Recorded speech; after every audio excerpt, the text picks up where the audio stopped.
Seorang pencuri ulung sengaja melepas helmnya di depan kamera, lalu pergi sendiri menemui direktur museum untuk menyerahkan pengumuman tentang rencana pencuriannya.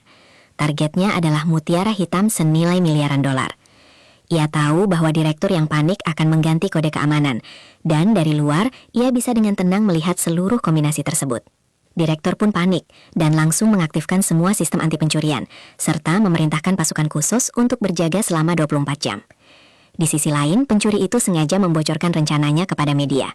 Orang-orang dari seluruh Paris datang untuk menonton tontonan itu. Ketika hitungan mundur berakhir, tidak terjadi apa-apa. Saat sang direktur baru saja menarik nafas lega, tiba-tiba alarm berbunyi dengan keras. Semua orang mengira ada orang dalam yang terlibat. Polisi segera memeriksa wajah-wajah anggota pasukan khusus, tetapi tidak menemukan sesuatu yang mencurigakan. Sementara itu, pencuri tersebut telah memasukkan kode baru dan diam-diam keluar dari gedung. Begitu merasakan ada yang tidak beres, direktur memerintahkan agar semua pintu keluar ditutup.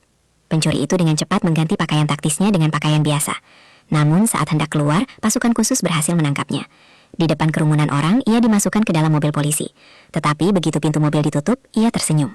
Mobil polisi itu ternyata palsu, yang mengemudikannya adalah orang-orangnya sendiri. Di tengah suara sirene, ia dengan mudah menghilang dari tempat itu. Dan saat itulah rencana sebenarnya baru saja dimulai. Ia turun di sebuah gang, lalu naik ke atap bangunan, dan dengan sengaja menampakkan dirinya di depan penembak jitu polisi. Seluruh pasukan polisi berlari mengejarnya.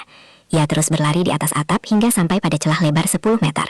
Ia melompat tetapi sengaja jatuh, agar perhatian semua orang tertuju padanya. Ketika polisi sampai di tempat itu, yang tersisa hanyalah topinya yang menjadi tanda pengenal. Berdasarkan informasi seorang saksi, seorang inspektur pergi ke rumah sakit, tempat mayat pencuri itu disimpan di kamar jenazah.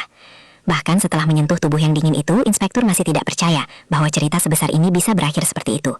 Berita pun menyebar bahwa pencuri itu telah mati. Upacara pemakamannya pun ditentukan. Tepat sebelum dimakamkan, inspektur bersikeras membuka peti mati. Di tengah tangisan keluarga dan kemarahan orang-orang, tutup peti akhirnya dibuka. Di dalamnya terbaring tubuh yang benar-benar tak bernyawa. Dengan rasa malu, inspektur pun pergi dari sana.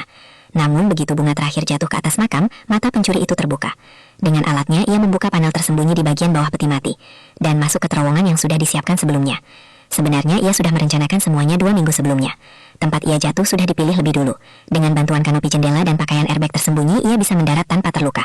Kemudian rekan-rekannya membawanya ke kamar jenazah, di mana dengan bantuan semprotan pendingin, ia berhasil membuat sertifikat kematian palsu. Sekarang seluruh dunia percaya bahwa ia telah mati.